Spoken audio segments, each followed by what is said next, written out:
Привет всем! Сегодня у нас будут лебеди и утки. Как утки наехали на лебедей.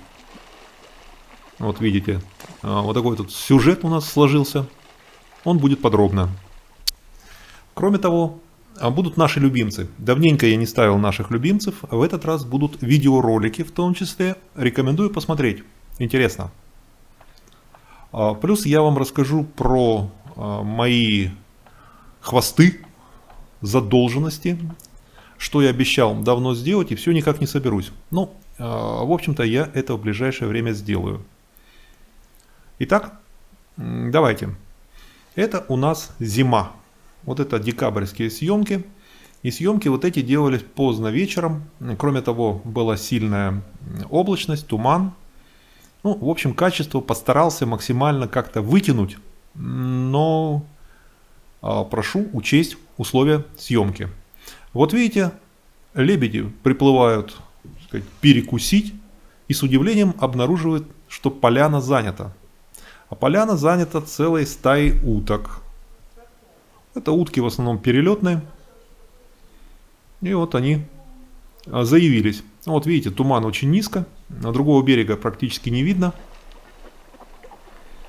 Ну что, Ирина подошла с сухим кормом.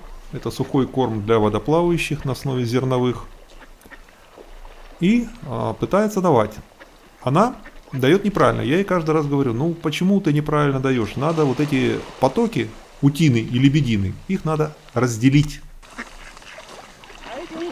То есть утки меня боятся, вот ее утки не боятся. Она стоит, утки рядом. Когда я подхожу, утки уходят подальше. Я этим пользуюсь, отгоняю уток и отдельно подальше от пирса в сторону озера даю уткам и отдельно лебедям. Ну, Ирина устроила вот такую столовую, где все вместе. И вот смотрите, лебеди уже высказывают некоторую растерянность. Они не могут понять, а мы-то как?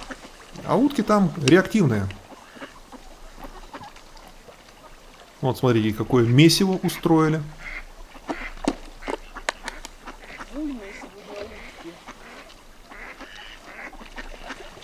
Я стою, не вмешиваюсь, я снимаю и наблюдаю. Что там кому достается, вообще непонятно. Ну, лебедям точно много не достается.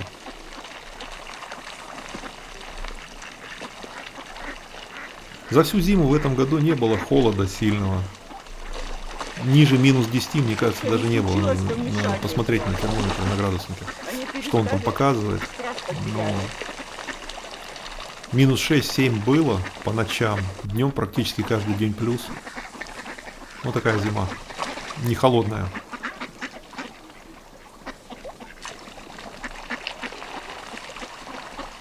Интересно, а вот утки, они живут такими сообществами, и у них разум коллективно действует.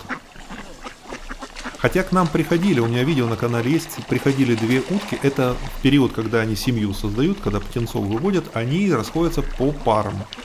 И вот когда они по парам, у них тоже, как у лебедей, интересное общение, и за ними интересно наблюдать. Но большую часть времени утки проводят в стае. Вот когда они в стае, это действительно действует такой коллективный разум. Лебеди в этом отношении, они в стаю собираются только если перелет на короткий период, и потом они расходятся по парам. И группами держатся молодые, которые еще без пары, ну до 3 лет где-то. Вот молодые, они держатся такими группами по 5, 6, 7 особей. А взрослые лебеди всегда парами. Ну вот, это я стал топать ногами, отогнал уток. Вот. И по идее вот так их надо кормить. Теперь подойти туда поближе, бросить уткам, а здесь давать лебедям. Все полетели. О, полетели. Чего полетели, сами не знают. Ну, лебеди были скандализированы. Еще никогда себе утки такого не позволяли.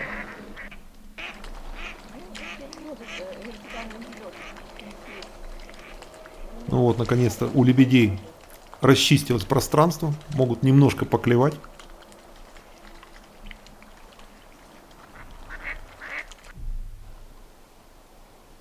А вот это, смотрите, это речка Тибель. Эта речка образует озеро. То есть она втекает в такую глубокую яму между горами, заполняет ее. Вот эта яма становится озером Асяхерзе. Протяженностью больше 10 километров, почти 11 километров. И вытекает в сторону Филаха, в итоге впадает в реку Драу. Вот. А так, этот Тибель, в общем-то, он очень спокойная река, не очень широкая. Поэтому течение в Асяхерзе, течение есть постоянное с востока на запад, но оно не сильное. И это течение идет вдоль нашего берега. Вот. Сейчас я им Потом, у меня ролик есть про строительство дома. Почему пришлось строить на сваях, использовать. Наш берег сформирован Так. вот этими породами, которые река несла столетия, тысячелетия. И твердая порода находится ниже 15 метров на глубине. А противоположный берег, он чисто каменный. Там деревня Штайндорф, каменная деревня. Там когда-то была гора высотой 3 километра напротив. Потом было землетрясение, она разрушилась. Да. И вот берег сформирован камнями. Там твердая порода на глубине уже метр-полтора, уже камни. Там на той стороне никакие сваи при строительстве уже не нужны. А у нас еще за спиной гора километровая. То есть в случае каких-то катаклизмов, потоп, ливень, сильный какой-то сход воды, все что угодно может быть, горные условия. Дом без опоры на некоторую твердую породу может поплыть в сторону озера. Вот видите, интересно, там за ночь заледенело частью камыша, и утки забрались, веселятся. Итак, сейчас у нас будет раздел «Наши любимцы». Вот. Я бы просил тех, кто хочет разместить своих котиков, присылать видео, а не фото.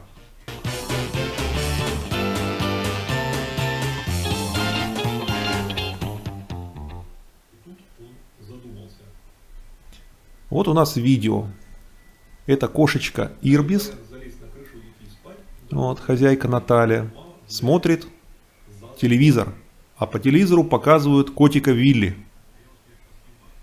Вот у меня на канале есть ролик, недавно вышел, как кот Вилли смотрит фильм про самого себя. А здесь вот продолжение сериала.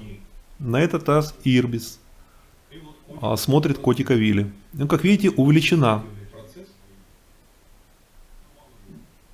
Вот у него тоже хвост свесился, как у него там. Тоже шевелится.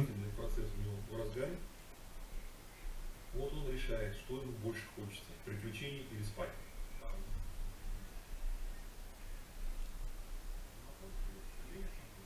Вот так вот. Так что знает кошечка Ирбис про котика Вилли теперь. Кино видела. А вот это красавцы, такие белые, Зефир и Элис. А хозяйка Елена. Сейчас отдельно будет вот кошечка Элис. Красавица, конечно. Голубоглазая.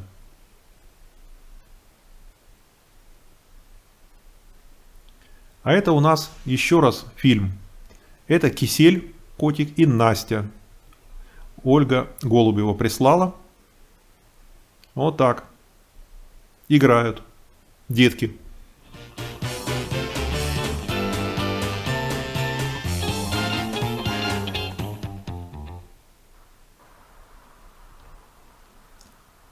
Это наша деревня в полном тумане. Значит, за мной остались несколько обещанных роликов. Сейчас я вам покажу, о чем идет речь. Кроме того, была просьба провести стрим. Сначала о роликах. Смотрите, это у нас Караваджо. Я обещал про выставку работ Караваджо. Это Вена, культурно-исторический музей. Мне этот художник очень нравится. Сделаю ролик короткий. Просто покажу, что видел сам. И дом Хундертвассер. Это такой интересная архитектура, которая привлекает множество туристов в Вену. Про него тоже сделаю ролик. Теперь насчет стрима. Да, уже времени прошло довольно много. Ну вот видите, сейчас я кину, и утки. О, Вот это уток. Дистанционное кормление. Вот. С совка сейчас брошу. Вот так. Ну, в кого-то попало, но сейчас соберутся, все подберут. Я попрошу накидать мне вопросов для стрима. То есть у меня уже записаны некоторые темы, которые мне раньше, так сказать, озвучили. Если у вас есть какое-то пожелание по темам, значит, как строится стрим? Я сначала отвечаю на вот эти письменные вопросы, раскрываю какие-то темы. За это время появляются вопросы в прямом эфире. Те, которые идут в ленте по ходу стрима. Я их читаю, тоже отбираю. И вторая часть стрима посвящена как раз ответу на текущие вопросы, которые возникли во время передачи. И так стрим продолжается где-то от 1 до 2 часов. Меня, если не остановить, если горло не заболит, то могу и 3 часа проговорить. Но обычно больше 2 часов ну, просто надоедает самому себе. Поэтому давайте, присылайте вопросы. Можно на mail, можно задавать просто в темах, можно в комментариях к данному ролику. Подготовлю и объявлю дату проведения стрима. А на этом все. Кликните, пожалуйста, котика, откроется окошко подписки, подпишитесь на канал, включите уведомления, поставьте лайк и успехов вам!